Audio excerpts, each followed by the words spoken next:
Good morning my dear student. आज फिर से आपका BIS के इस ऑनलाइन प्लेटफॉर्म पे बहुत बहुत स्वागत है। आप लोगों के 2 चैप्टर 12 फिजिक्स के कंप्लीट हो चुके हैं। आज हम 3rd chapter electricity, current electricity के बारे में डिस्कस करने वाले हैं, जिसके अंदर हम चैप्टर 12 RBC बोर्ड के अकॉर्डिंगली पूरा डिस्कस करने वाले हैं। तो ज़्यादा से ज़्यादा आप हमसे जुड़िए और इस वीडियो को शेयर, सब्सक्राइब और शेयर करते रहिए।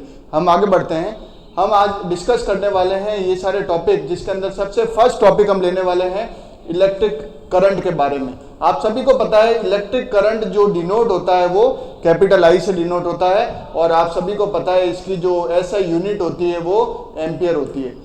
अब अगर हम इसकी फॉर्मूला और इसकी डेफिनेशन के बारे में अपन बात करना चाहें तो आप सभी को पता है कि अगर चार्जेज अगर समय के साथ में मूव होते हैं तो उसको ही तो क्या बोलते हैं, इलेक्ट्रिक करंट बोलते हैं। तो आपका एक फॉर्मूला बन रहा है, डिफाइन हो रहा है, rate of change of charge with respect to time is known as the current. तो करंट का जो फॉर्मूला बन रहा है I किसके बराबर हो रहा है, Q अपॉन T के बराबर हो रहा है। अगर हम इसकी स्मॉलेस्ट क्वांटिटी दैट मीन एक पर्टिकुलर इंस्टेंट के बारे में बात करना चाह रहे हैं तो हम टाइम को कंसीडर कर सकते हैं। तो हमें डेरिवेटिव फॉर्म मिल जाएगा dQ by dt, that is rate of change of charge with respect to time is known as the current. और अभी अभी मैंने आपको बताया कि जो यूनिट जो होती है इलेक्ट्रिक करंट की, ऐसा यूनिट जो होती है वो क्या होती है, एम्पियर होती है। आगे बढ़ते हैं। Electric current in the conductor. हमने इलेक्ट्रिक करंट के बारे में पढ़ा, किसमें फ्लो होगा, करंट कंडक्टर के अंदर। तो उसके बारे में हम देखते हैं क्या क्या चीज है। Electric current in motion due to the force experienced by the applied electric field constitute electric current. जैसे ही आपके पास कोई कंडक्टर है, उस पर इलेक्ट्रिक फील्ड आपने लगाया, तो जैसे ही इसमें फोर्स एक्सपीरियंस होगा, कहने का मतलब पोटेंशियल डेवलप होगा, तो करंट फ्लो होने लग जाएगा।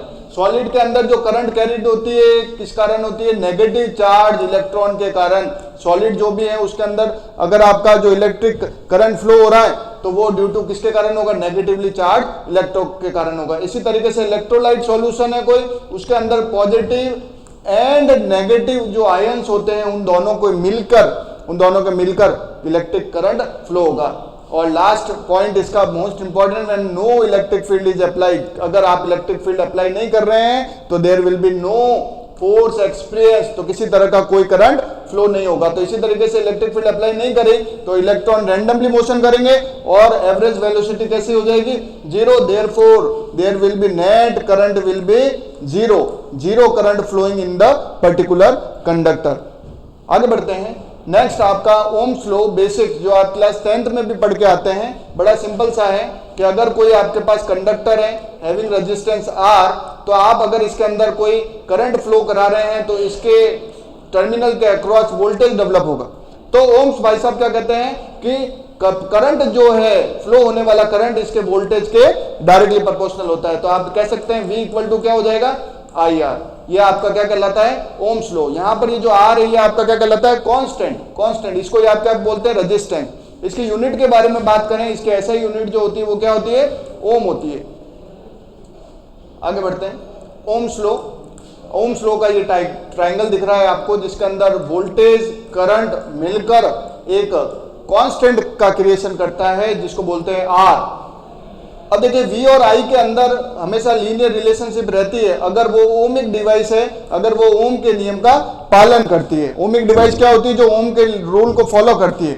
और V और I के बीच में अगर कुछ ऐसी डिवाइस है जो ओम के नियम का पालन नहीं करती है, स्ट्रेट लाइन नहीं देती है, इस तरीके का कर्व देती है, तो उसको बोलते हैं नॉन ओमिक डिवाइसेस। आगे बढ़ते हैं।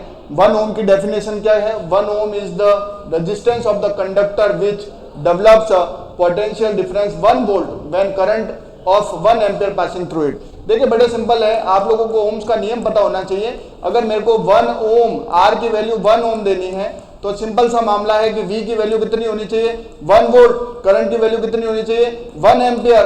तो 1 डिवाइडेड बाय 1 करेंगे, 1 वोल्ट डिवाइडेड बाय 1 एम्पियर करेंगे तो आपको रेजिस्टेंस की वैल्यू कितनी मिल जाएगी, 1 ओम। तो आप कह सकते हैं कि किसी कंडक्टर के अंदर अगर आप 1 एम्पियर की करंट फ्लो करा रहे हैं तो उसके टर्मिनल के अक्रॉस वोल्टेज 1 वोल्ट डेवलप हो रहा है, तो ऐसे कंडक्टर का जो रेजिस्टेंस होगा वो कितना होगा, 1 वोल्ट होगा। सिंपल सी डेफिनेशन है। अब इसके कुछ रिलेशनशिप के बारे में बात कर रहे हैं।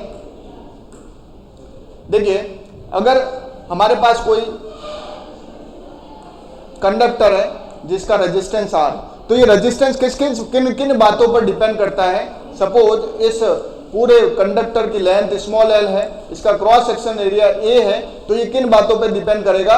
रेजिस्टेंस जो है इसकी जो लेंथ है उसके डायरेक्टली प्रोपोर्शनल होगा, रेजिस्टेंस जो है इसके क्रॉस सेक्शन एरिया के इनवर्सली प्रोपोर्शनल होगा। जब इन दोनों बातों का आप कनेक्ट करेंगे आपस के अंदर तो आपके पास क्या आ जाएगा, R directly proportional to L upon A. जैसे ही आप इस प्रोपोर्शनलिटी के साइन को हटाएंगे आपके पास क्या आ जाएगा, एक कांस्टेंट आएगा जो रेजिस्टिविटी कांस्टेंट कहलाता है, जो resistivity of the given material कहलाता है। तो इसी तरीके से देखिए R is directly proportional to L, R is inversely proportional to 1 upon L। जब दोनों को कंबाइन किया तो क्या आया, L अपॉन A। और जैसे ही आपने प्रोपोर्शनलिटी का साइन को हटाया, किसमें कन्वर्ट किया, इक्वल में, एक कांस्टेंट आया जिसको आप बोलते हैं रेजिस्टिविटी और specific resistivity of the conductor, और इसका जो यूनिट होता है वो क्या होता है, ओम इंटू मीटर होता है। आगे बात करते हैं रेजिस्टेंस और रेजिस्टिविटी में क्या डिफरेंस है। देखिए अभी अभी आपको फॉर्मूला पता है, R equal to rho L upon A। तो रो तो आपका होता है रेजिस्टिविटी और R जो होता है वो आपका रेजिस्टेंस होता है। रेजिस्टेंस का आपको पता है कि जो यूनिट होता है ऐसा यूनिट होता है, ओम होता है, और इसका आप लोगों ने अभी अभी देखा ओम इंटू मीटर होता है। तो एक डिफरेंस तो आपको डायरेक्ट ये दिख ही रहा है कि इसका रेजिस्टेंस अगर यहाँ पर अपन ने लिखा है और रेजिस्टिविटी अगर यहाँ कंसिडर कर रहे हैं तो ओम इसका ऐसा यूनिट है और इसका ऐसा यूनिट क्या है, ओम इंटू मीटर है। दूसरी बात, रेजिस्टेंस एक प्रॉपर्टी है किसकी, सब्सटेंस की, जिसके कारण करंट में अगर चेंज देखने को मिलता है तो वो अपोज करता है, फ्लो ऑफ करंट को क्या करता है, अपोज करता है। कौन करता है, रेजिस्टेंस करता है। रेजिस्टिविटी और स्पेसिफिक रेजिस्टेंस किसकी प्रॉपर्टी है, एक मटेरियल की प्रॉपर्टी है और कंडक्टिंग सब्सटेंस की है। इसको डिफाइन किया जाता है resistance of a conductor of per unit length and per unit cross section area. अब कौन कौन से फैक्टर हैं जो रेजिस्टेंस को इफेक्ट करते हैं और कौन कौन से फैक्टर है जो आपके रेजिस्टिविटी को इफेक्ट करते हैं। तो देखिए जो फैक्टर अफेक्ट करता है रेजिस्टेंस को वो करता है, अभी अभी आप लोगों को बताया कि डायरेक्टली प्रोपोर्शनल टू L होता है, यानी लेंथ करेगा। तो देखिए आपका जो लेंथ है वो फैक्टर रेजिस्टेंस को अफेक्ट करेगा। अभी अभी आप लोगों को बताया कि एरिया के इनवर्सली प्रोपोर्शनल होता है तो एरिया को करेगा। तो ये दो मेन फैक्टर इसको करते हैं। उसके अलावा temperature of the conductor and nature of the material भी रेजिस्टेंस को क्या करेगा, इफेक्ट करेगा। इसी तरीके से फैक्टर अफेक्टिंग द रेजिस्टिविटी के रजिस्टर वो कौन सा मटेरियल है जिससे ये बना है, और दूसरा temperature, number of density of the free electron available, type of the conductor, relaxation time, ये सारी जो चीजें हैं वो रेजिस्टिविटी को आपका क्या करेगा, इफेक्ट करेगा। नेक्स्ट आपके टॉपिक आता है करंट डेंसिटी। करंट डेंसिटी आप सबको पता है, करंट डेंसिटी हमेशा किससे डिनोट होती है, J से डिनोट होती है करंट डेंसिटी। और करंट डेंसिटी का जो करंट पर यूनिट एरिया, यानी आप लोग इसका डिफाइन कर सकते हैं current density equal to current upon area. तो इसका यूनिट क्या हो जाएगा, यूनिट हो जाएगा इसका एम्पियर पर मीटर स्क्वायर। तो सबसे पहले आप इसकी यूनिट ध्यान रखें। करंट डेंसिटी एक्चुअल में क्या होता है, करंट अपॉन पर्टिकुलर एरिया, एक पर्टिकुलर क्रॉस सेक्शन में से निकलने वाली करंट की वैल्यू, और करंट का आप लोगों को ऐसा यूनिट पता है एम्पियर होता है, और जो आपका एरिया जो है वो मीटर स्क्वायर से दिया जाता है। तो इसके ऐसे यूनिट कितनी हो गई, एम्पियर पर मीटर स्क्वायर। तो देखिए करंट डेंसिटी का यहाँ पर ऐसा यूनिट मैं आपको ऑलरेडी बता चुका हूं, और करंट पर यूनिट एरिया इसका फॉर्मूला मैं बता चुका हूं। अब देखिए आप सबको पता है हम एक और रिलेशनशिप निकालना चाह रहे हैं जो आपके एक नंबर में डायरेक्ट पूछा जाता है बेटा। तो डायरेक्ट याद रखना, पिछले साल के मॉडल पेपर में भी ये क्वेश्चन पूछा गया था कि J बराबर सिग्मा आई, है ना। 4 ऑप्शन दे दिए थे, कुछ अटपटे दे दिए थे, और एक फाइनल ये वाला आपका फॉर्मूला गिवन था। आपको पहचानना था कि इनमें से ओम्स का माइक्रो रूल कौन सा है, तो आप लोगों को लिखना था J बराबर सिग्मा E। अब देखिए इसको डिराइव थोड़ा कर देते हैं, कैसे होगा। देखिए हम अभी हमने पढ़ा V बराबर IR होता है, R की वैल्यू अभी भी पढ़ी कितनी होती है, रो L बाई A होता है। अब देखिए हम V की जगह क्या लिख सकते हैं, L I अपॉन A का जो फॉर्मूला है, I अपॉन A की जगह हमने लिख दिया J, तो हमारे पास फॉर्मूला बन गया J सिग्मा L, किसका बन गया, V का फॉर्मूला बन गया। और हम दूसरा फॉर्मूला क्या जानते हैं, V का E इंटू L, यानी जो इलेक्ट्रिक फील्ड को डिस्टेंस से मल्टीप्लाई करेंगे तो वोल्टेज आ जाएगा। इस इक्वेशन को और इस इक्वेशन को जब इक्वेट करेंगे, क्योंकि दोनों ही किसकी वैल्यू है, वोल्टेज की वैल्यू है, तो हमें ये इक्वेशन आ जाएगी, दोनों तरफ से L L कैंसिल आउट हो जाएगा, यू विल गेट E बराबर J रो। अब यहां से रो की वैल्यू निकालेंगे तो कितनी आएगी, सॉरी जे की वैल्यू निकालेंगे कितनी आएगी, ई अपॉन रो, और इसकी वैल्यू अपन रख देंगे सिग्मा ई। 1 अपॉन रो क्या होता है, sigma, that is conductivity. Resistivity का उल्टा क्या होता है, conductivity. Then you will find this relation. आप लोगों को यह भी पता होना चाहिए कि कंडक्टिविटी की जो यूनिट होती है वो जस्ट ऑपोजिट होती है किसकी, रजिस्टिविटी की, दैट इज मोह पर मीटर और सीमेन पर metre. Now coming to the next topic, that is drift of electrons and resistivity. इसमें देखिए ड्रिफ्ट वेलोसिटी को कैसे डिफाइन करेंगे कि ये एक तरह की वेलोसिटी ही है which with the free electrons are moving. Drift velocity क्या है कि वह वेलोसिटी जिससे कि फ्री इलेक्ट्रॉन मूव होते हैं उसको क्या बोलते हैं, drift velocity. Towards positive terminal under the effect of the applied electric field. कहने का मतलब कोई आपके पास एक सब्सटेंस है, उसमें आपने पॉजिटिव और नेगेटिव एक इलेक्ट्रिक फील्ड डेवलप कर दिया, इसके अंदर बहुत सारे इलेक्ट्रॉन होंगे, तो ये जैसे ही मूव करेगा और मूव करने पर ये जिस वेलोसिटी से मूव करेगा, सपोज वीडी वेलोसिटी से मूव कर रहा है, उसी को क्या बोलेंगे बेटा, ड्रिफ्ट वेलोसिटी कहेंगे। और ये किसका फॉर्मूला है, उसके एक्सीलरेशन का फॉर्मूला है। तो हमारे पास हमें पता होता है कि एक्सीलरेशन किसके बराबर होता है, वोल्टेज अपॉन टाइम के बराबर होता है। तो हम यहाँ पर क्या लिख सकते हैं, VD that is equal to A time, time को यहाँ पर टाउ से डिनोट किया गया। अब ए का फॉर्मूला अभी अभी आप लोगों को बताया, E capital E upon M आपने पुट कर दिया, तो आपके पास यहाँ पर वेलोसिटी का फॉर्मूला आ गया। सिमिलरली करंट की बात करें तो आपको पता है चार्ज अपॉन टाइम होता है, क्यू बराबर एन ई का फॉर्मूला लग गया। यहाँ पर वो क्यू बराबर एन ई से वोल्टेज के रेस्पेक्ट में इक्वेशन पुट कर दी, तो आपके पास क्या आ गया, आई बराबर N E upon M tau, और इस पूरे को कांस्टेंट कह के क्या कह दिया, जे ए। और यहाँ से जो आपका जो रिलेशन था उसको स्टेब्लिश कर दिया। आगे बढ़ते हैं, नेक्स्ट टॉपिक है आपका मोबिलिटी। मोबिलिटी क्या है, conductivity is due to mobile charge carrier. Mobility को कैसे डिफाइन करते हैं कि ये एक तरह की कंडक्टिविटी है due to mobile charge carrier. Mobility को म्यू से डिनोट करते हैं, आप लोगों को दिख रहा है, define as the magnitude of the drift velocity per unit electric field apply. तो drift velocity per unit electric field apply, VD का फॉर्मूला रख दिया, आपके पास ये फॉर्मूला आ गया। ऐसा यूनिट मोबिलिटी की आपको पता होनी चाहिए कितनी होती है, मीटर स्क्वायर पर वीएस। वी इज वोल्ट और एस इज योर सेकंड। आगे बढ़ते हैं, कमर्शियल रेजिस्टेंस। कमर्शियल पर्पज के लिए भी रेजिस्टेंस का यूज किया जाता है। क्या क्या यूज है कि कमर्शियल के अंदर सबसे पहले वायर बाउंड रेजिस्टेंस के अंदर यूज किया जाता है, कार्बन रेजिस्टेंस के अंदर यूज किया जा सकता है।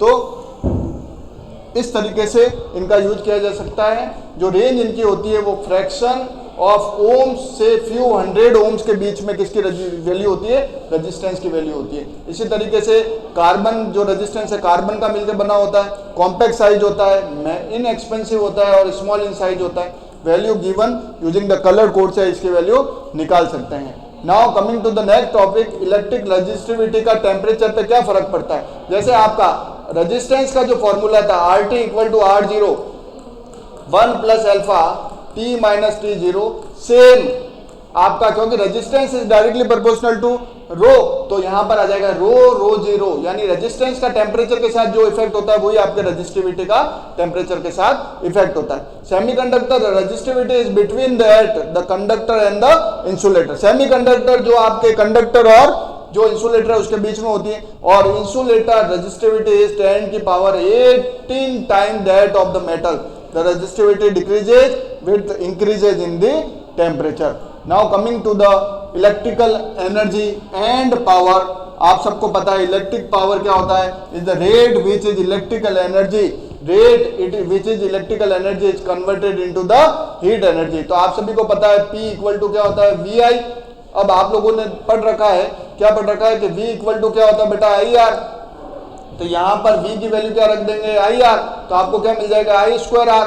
और एक फॉर्मूला और बना सकते हैं, अगर आपको पता है कि I स्क्वायर R है तो मैं यहां पर I की जगह क्या लिख सकता हूं, V अपॉन R। तो मेरे को क्या मिल जाएगा, V square upon R square into R, एक R से एक R कैंसिल, आपको मिल जाएगा V स्क्वायर अपॉन R। तो ये दोनों पावर के फॉर्मूले याद रखने, एक तो V स्क्वायर अपॉन R, दूसरा I square R। Electric power is transmitted from power station, transmission line के जरिए। The energy loss through the transmission is called transmission loss. It can be minimise by transmission electrical energy at low current and high voltage. देखिए electrical energy generate होती है power station से, और power station से बहुत दूर जगह पर स्थित होते हैं, तो वहां से हमारे घरों तक कंडक्टर की हेल्प से क्या पहुंचाई जाती है, इलेक्ट्रिसिटी पहुंचाई जाती है। अब जैसे कंडक्टर की हेल्प से पहुंचाई जाएगी तो उस कंडक्टर का कुछ ना कुछ रेजिस्टेंस होगा, और वहां पर आई स्क्वायर आर के रूप में लॉसेस जनरेट हो जाएंगे। तो उन लॉसेस को कम कैसे किया जा सकता है, वोल्टेज की वैल्यू बढ़ाकर। कैसे कम किया जा सकता है कि वोल्टेज की वैल्यू बढ़ाकर और करंट की वैल्यू को घटाकर। पावर डिसिपेशन का फॉर्मूला है आई स्क्वायर आर और this one. Now combination of resistance depending on the purpose, depending upon the usages, हम रेजिस्टेंस को दो तरीके से कनेक्ट कर सकते हैं। एक तो सीरीज तरीके से, सीरीज कॉम्बिनेशन कहलाएगा, और दूसरा क्या कहलाएगा, पैरेलल कॉम्बिनेशन। सीरीज कॉम्बिनेशन में आप लोग देख सकते हैं कि करंट की वैल्यू सभी रेजिस्टेंस के अंदर सेम रहती है, लेकिन हर एक रेजिस्टेंस के अक्रॉस वोल्टेज की वैल्यू क्या रहती है, डिफरेंट रहती है। तो आपको क्या करना है, किसकी वैल्यू डिफरेंट है, वोल्टेज की वैल्यू डिफरेंट है, तो आप क्या लिखेंगे, V बराबर V1 plus V2 plus V3।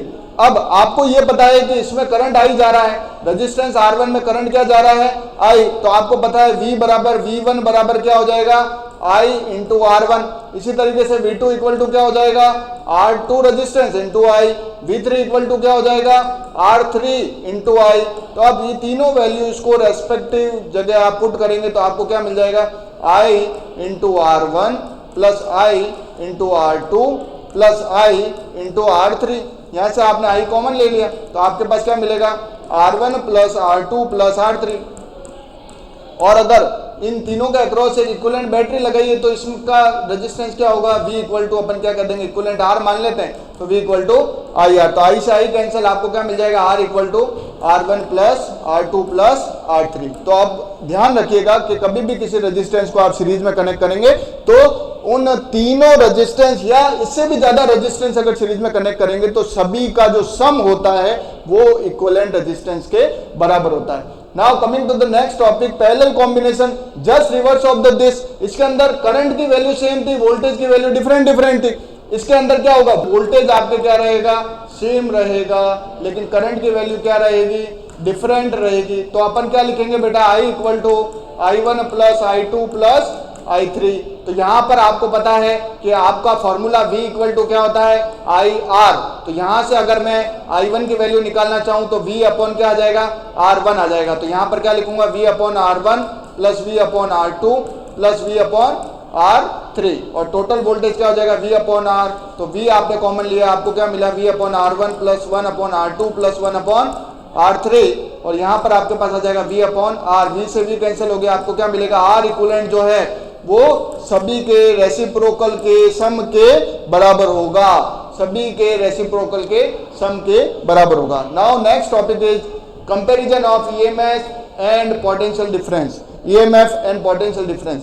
देखिए मैंने क्या किया, एक बैटरी ली, उसको किसी से सप्लाई नहीं किया, नई बैटरी लाकर उसके दोनों पॉजिटिव और नेगेटिव टर्मिनल पर मैंने क्या लगा दिया, मल्टीमीटर लगा दिया, जिसकी हेल्प से मैंने वोल्टेज मेजर कर दिया। एट दैट टाइम जब कोई भी करंट सप्लाई में नहीं दे रहे हैं, लोड नहीं चल रहा है, तो वो तो कहलाता है EMF। और अगर कोई सप्लाई मैंने कनेक्ट कर दी सर्किट से उस बैटरी को, और उसके अक्रॉस सप्लाई जब सपोज एक लोड बल्ब जला रहे हैं अपन, और उस समय मैंने दोनों पॉजिटिव और नेगेटिव के अक्रॉस अगर मैंने वोल्टेज को मेजर किया तो वो आपका क्या कहलाएगा, टर्मिनल वोल्टेज। क्लियर है, यानी पोटेंशियल डिफरेंस। तो देखिए यहाँ पर EMF और पोटेंशियल डिफरेंस के बारे में है, तो EMF is the maximum potential difference, और potential difference of the potential between any two point in the circuit, किसी दो पॉइंट के बीच में सर्किट पे होता है। It is independent of the resistance of the circuit, it is proportional to the resistance between the given point. The term EMF is used for the source of EMF, it is measured between the any 2 points of the circuit. It is greater than the potential difference, however potential difference is greater than EMF. Clear? तो ये सारे topic हैं, ये सारे जो point है ये आज हमने कवर किए। आज हमने जो चैप्टर 3 है करंट इलेक्ट्रिसिटी को शुरुआत करी, इसके बारे में सीरीज पैरेलल कॉम्बिनेशन और EMF, potential difference and terminal voltage के बारे में भी हमने डिस्कस किया। नेक्स्ट आप हमारे साथ बने रहें, चैप्टर 3 का नेक्स्ट वीडियो भी आपको जल्दी प्रोवाइड हो जाएगा। इस वीडियो को ज़्यादा से ज़्यादा शेयर करें ताकि जो 12th के बच्चे हैं वो इसका लाभ उठा सकें। Thank you once again for patiently आप लोगों ने हमें सुना, हमारे साथ बने रहे, इसलिए बहुत बहुत धन्यवाद।